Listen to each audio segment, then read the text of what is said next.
जब बीजेपी दोस्तों 2014 में पावर में आई थी तो मिडिल क्लास ने उसको जम के सपोर्ट किया था।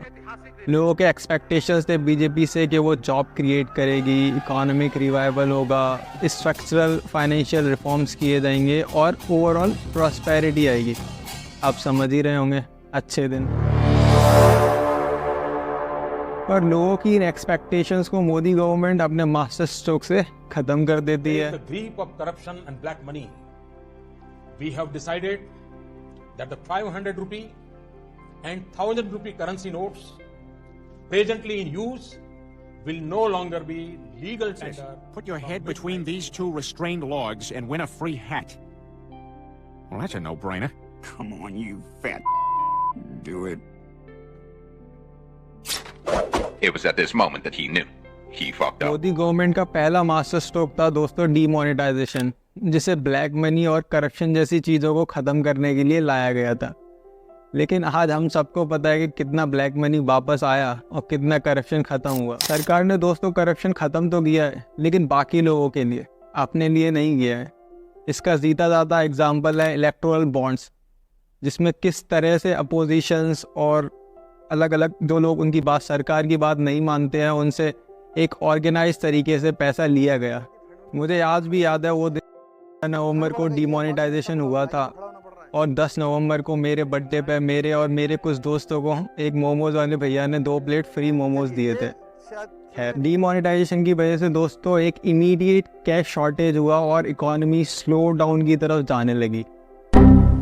अगर हम भारत की जीडीपी ग्रोथ देखें वर्ल्ड बैंक के अकॉर्डिंग, तो जहां 2016 में इंडिया की जीडीपी 8.2% से ग्रो कर रही थी, वहां 2017 में गलत जीएसटी इम्प्लीमेंटेशन और डीमोनेटाइजेशन जैसी चीज़ों की वजह से 6.8 रह गई। गलत जीएसटी इम्प्लीमेंटेशन ने छोटे व्यापारियों की दोस्तों कमर तोड़ दी और इकोनॉमिक स्लो डाउन में और तेज़ी देखी गई, जिसकी वजह से जीडीपी ग्रोथ कम होने लगी, कंज्यूमर स्पेंडिंग कम होने लगी, इंडस्ट्रियल आउटपुट भी कम होने लगा। जब इतना सब होने लगा सरकार के मास्टर स्ट्रोक्स की वजह से, तो फिर गवर्नमेंट ने कॉर्पोरेट टैक्स कम कर दिया।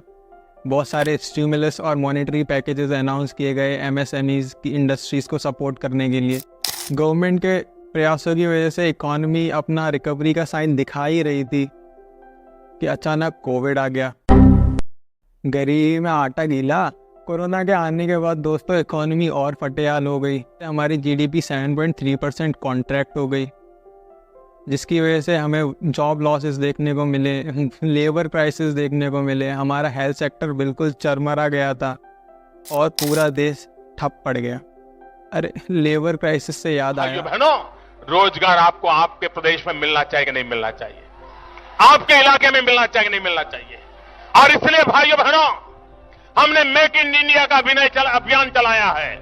हम चाहते हैं छोटे छोटे कारखानों का जाल बिछे, छोटे छोटे कारखाने लगे, हर गांव गली मोहल्ले में रोजगारी का अवसर पैदा हो और नौजवान अपने ही इलाके में रोजगार कमाए। अच्छा घर जाने के लिए भी कहता 2500 रुपया टिकट, 2500 रुपया। अब मियां बीवी में 5000 रुपया हम कहां से लाएंगे? This is a family of 5 and they have 3 little children, and I'll show you. Come here. This is a small cycle.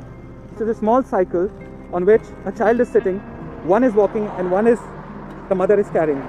And this family of 5 has to walk about 300 kilometers to get home.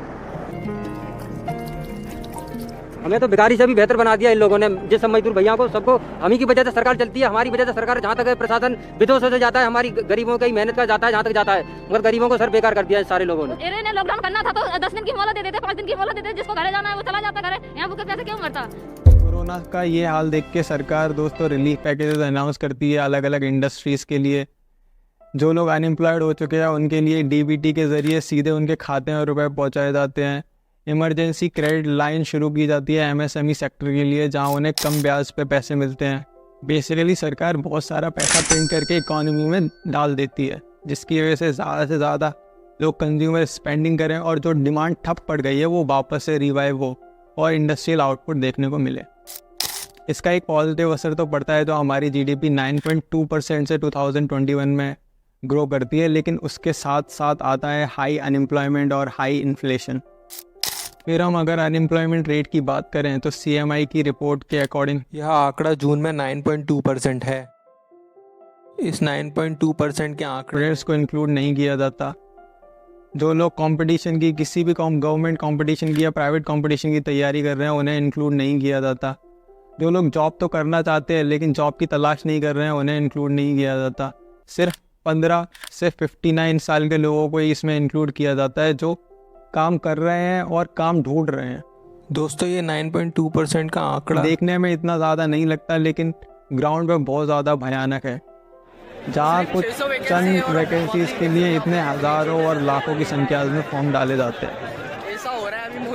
अगर हम inflation की बात करें तो CPI inflation जून में 5% है जो लोग को खाना ना खाने तक पे भी मजबूर कर दे रहा है। इन्फ्लेशन फिर चाहे वो फूड में हो, एजुकेशन में हो, हेल्थ सेक्टर में हो, सब को परेशान कर रहा है क्योंकि सरकार ने बहुत सारा पैसा इकॉनमी में पंप किया है तो डिमांड तो बढ़ती है लेकिन सप्लाई नहीं बढ़ती। और इसके साथ साथ फूड इन्फ्लेशन तो है ही पर इसके साथ साथ एक प्राइस फ्लक्चुएशन भी है।